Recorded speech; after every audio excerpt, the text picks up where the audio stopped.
Hello, I hope you're having a wonderful day today. Normally, I've been trying to keep my Friday videos as homemaker chats. This is a homemaker chats of sorts because I am sharing on equipping our next generation of homemakers. But normally the homemaker chats are more geared towards lighthearted stuff like books I'm reading, recipes I'm enjoying, fun things that I've thrifted and how I use them. Today is actually more of just a talk. Hopefully it's still enjoyable. Hopefully it's still a thoughtful talk. And it still does have to do with homemaking because today I'm going to share on equipping our next generation of young ladies to be homemakers. How do we equip them to be home economists? If you have watched any of my videos before, you will have heard me talking about the importance of learning how to build your home economy, that you're not just a homemaker. And if you're listening to this on podcast, I said just in all not in all caps. Well, it could be in all caps, but in quotes, because that is often the phrase that will get put on videos or said in real life, that women were meant to be more than just at home or just a homemaker. And I've said in many videos that if the word just is in your vocabulary and you think you're just a mom or just a wife or just a homemaker, then we need to get back to the truth that you are not just a wife, you are not just a mom, you are not just a homemaker. Those are incredibly valuable things, and when you understand your home as an economy, you will then actually be able to see your role, your value in your family's household economy. And if we go back in videos, I have shared my very old dictionaries that shows the actual meaning of the word economy was actually from the word that meant to manage the home. And so we have, as a culture, moved so far away from the home as being a productive place. The home has become just a consumption place. And so we have lost the vision for the home economy. And so you have these young ladies who are then being put through university and college institutions where they are not being trained or taught how to be a wife, be a mom, and a homemaker. I think having recently driven through a college campus and seeing it being rush week and seeing all of these sorority girls out and about, and my heart is just sad for them, honestly, because I'm like, what are we doing? These years are transformative years of a young lady's life. It determines the direction that she's going to go. There are decisions that are made during that time period. There are things taught in classrooms that lead young girls into a path that is counter to God's design for us. And you can see the fruit of that. I mean, Scott and I have mentioned in other videos, if you just look at the statistics of young girls who are sexually active in college, it's devastating. And so as Christians, these are things that we need to be thinking of for our young ladies. And this is not a video about college. This is the thought, this is the experience I had this week that led me down this rabbit trail of people are still getting married today. I think most people do want to get married. I definitely think people are getting married far less and less and less as the years go on, and later and later and later as the years go on. And so we often end up with two independent people getting married, and then that is marriage, is having an independent man and an independent woman getting married, and then they live independent lives as a married couple. There is no vision for the home. There's no vision for the family. There's no vision for children. There's no vision for a household. There's no vision for a helpmeet. People have just stumbled into marriage. So marriage is still happening, but for most women have no idea how to be wives. Most women have no idea how to be helpers. Most women have no idea how to be homemakers. Most women have no idea how to raise children.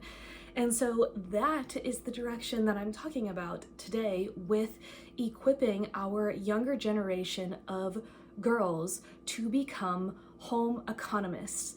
And the reason I'm using the word home economist is because I want to give a vision for young ladies to be educated in a way that does not mean they have to go to university, because unfortunately, the word education has been usurped into thinking university. So if you say, I don't think university is the best route for young ladies, people get their panties in a wad and think you're saying that women shouldn't be educated, which is just, to me, like, if that is where your thought has gone, it just shows you how good the propaganda for university has been. If you think anyone saying university is not the best route means education is not the best route. That's not at all what we are saying, me and my husband, when we say university is not the only way for many, most, especially young ladies. It is the worst possible direction to send young ladies into if you want to encourage them in being wives, mothers, and keepers of the home. And you may think, well, why wives, mothers, and keepers of the home? Because if we look at Titus 2, I'm going to go ahead and read it directly from the Bible for us, because there is a key line in here that I think often gets overlooked when referring to Titus 2. And I actually think Titus 2 is overlooked in the church today. And I will say for myself that I'm not even sure Titus 2, I don't even know if I knew Titus 2 existed until 5 years ago. It's just wild. I just had never heard ever anyone talk about it. And so Titus 2 is written by Paul, and he says, starting at verse 3, older women likewise are to be reverent in behavior, not slanderers or slaves to much wine. They are to teach what is good. Okay, so they are to teach what is good. So that word is the word that I'm pointing to today, of teaching what is good. So now let's see what he says is good. And so train the young women to love their husbands and children, to be self-controlled, pure, working at home, some versions say keepers of the home, kind and submissive to their own husbands, that the word of God may not be reviled. And some translations say, may not be blasphemed. That is so powerful, that the word of God may not be blasphemed, that the older women are to teach the younger women the things that are good, and the things that are good are to love their husbands, love their children, to be keepers of the home, pure, self-controlled, kind, and submissive to their own husbands. And so is sending young girls into the liberal-owned institution of university, training the young women to love their husbands, love their children, be self-controlled, pure, working at home, kind, and submissive to their own husbands. I actually would go so far as to say it trains you in the complete opposite direction, to delay marriage for as long as possible, or not even get married ever. Sadly, a lot of these women do desire marriage, and it's not happening for them because the university is a very masculine system. So it trains you to be very masculine. It takes you out of your parents' household majority of the time. It makes you have to fight for yourself, protect yourself. It forces you to be very masculine, and it's out of necessity. And even if you try your best to be feminine, the institution of university is a masculine institution in majority of places. I would say for most young ladies, they end up being trained into becoming very masculine, even if that's not what their thoughts are. That's just how the system works. So the university system isn't helping young women to get married, love their husbands. It's teaching you to delay marriage. It trains you to delay having children for as long as possible, that children are a burden. Maybe you don't even want children. Okay, so I read Titus 2 because I'm like, this is what the older women are to teach the younger women. And this isn't about legalism. This is about what is good. It is good to be a wife. It is good to be a mom. And the only reason that I think women struggle in being a wife, being a mom, being submissive to their own husbands is because your whole life you've been trained to do the opposite. So if your whole life you have not been taught how to be a helpmeet, how to, and this is the whole point of this video, how to be a keeper of the home, how to manage your home economy, if you have no clue what that means or what that looks like, you are going to have a hard time.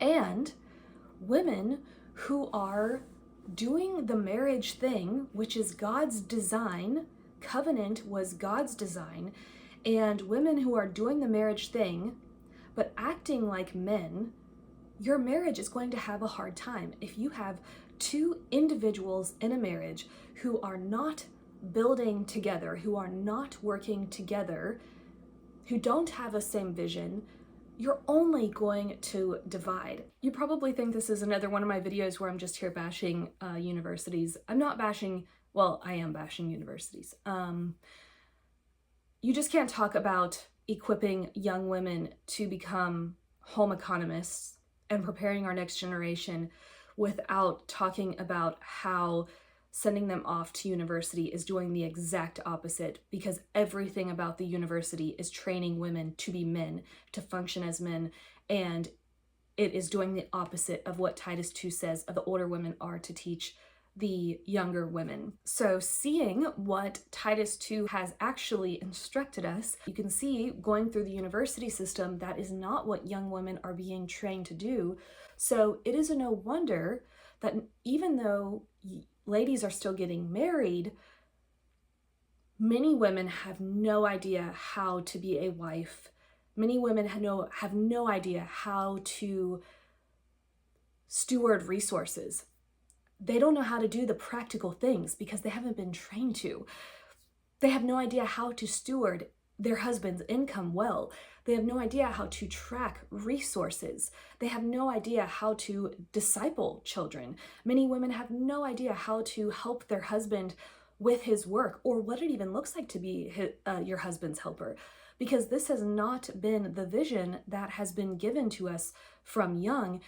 The opposite has been given. It's always been, well, what do you want to do? What is your career? And that's not saying that you cannot have interests, hobbies, projects, or even make money. God made us to create. He designed us, man and woman, in his image to be creative. And what that will look like for a man and a woman will be different. What that looks like for you compared to your neighbor woman next door is going to be completely different, because God has put different gifts inside of each of us, and our gifts make room for us. And so what are the gifts that God has put inside of you? How do you use them in a way that aligns with what is good for us per Titus 2? It's going to look unique for every household. I said this video was on equipping young women to be homemakers and home economists, and I guess it's more so of, what are you teaching your young ladies in your life what is good? Because if you're giving them a vision for the things that are good, then that is the direction that they'll go in.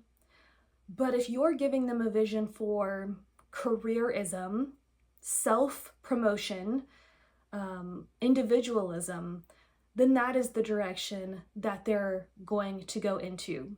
And oftentimes those things are going to make being a wife difficult.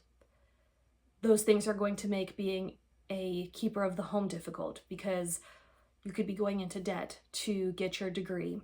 You could be becoming incredibly selfish, and it makes it really hard to downsize your life or cut off your paychecks so that way you can be home with your children.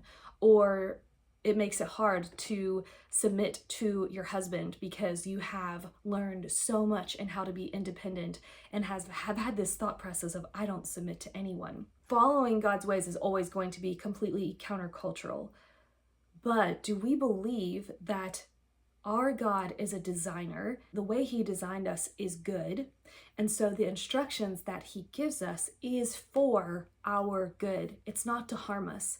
When Paul says that it's good for the older women to teach the younger women to love their husbands and to love their children and to be kind and to be pure and to be self-controlled and to be keepers of the home, those are instructions that are to help us, not to hinder us. Those are not instructions to put a burden on us. The burdens of our culture are heavy. It's hard to be an independent woman because you were never meant to do that. I think there is a real connection there to the amount of women, young ladies that are on mental medications and on birth control because their cycles are a mess, because of stress, because of hormone imbalance.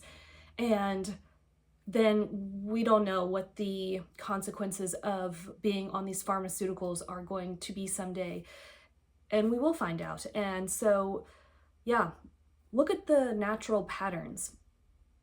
The more we've gone away from God's design and God's ways, the more chaos and problems and health decline and divorce and, I mean, look at the public school system and how bad kids are. Discipleship, disciplining children, all of it. It's like going in the complete opposite direction. Crime, you could just go on and on. I have quoted from de Tocqueville and in many other videos, but he says that the more androgynous we become leads to weak men and disorderly women. And I'll put the full quote up for you to pause and read it. But you can see the more androgynous we have become, the more we have forced men to become like women and women to become like men, the farther away that we have gone from God's design for us. And life is hard that way. I encourage you to give a positive vision for young ladies. That's where it starts. Equipping them to be homemakers, equipping them to be Titus 2 women, equipping them to be Proverbs 31 women by teaching them the things that are good and to be positive examples of those things ourselves, because young ladies need a vision for those things. They need to see that it's okay. It's actually good to be a homemaker. It's good to be a wife. It's good to be a mom. So I hope that you enjoyed today's Homemakers Chats, and if you like the topic of the home economy or the topic of androgyny, I'll put some of those videos that are similar to this below, and I hope that you have a lovely weekend. God bless you.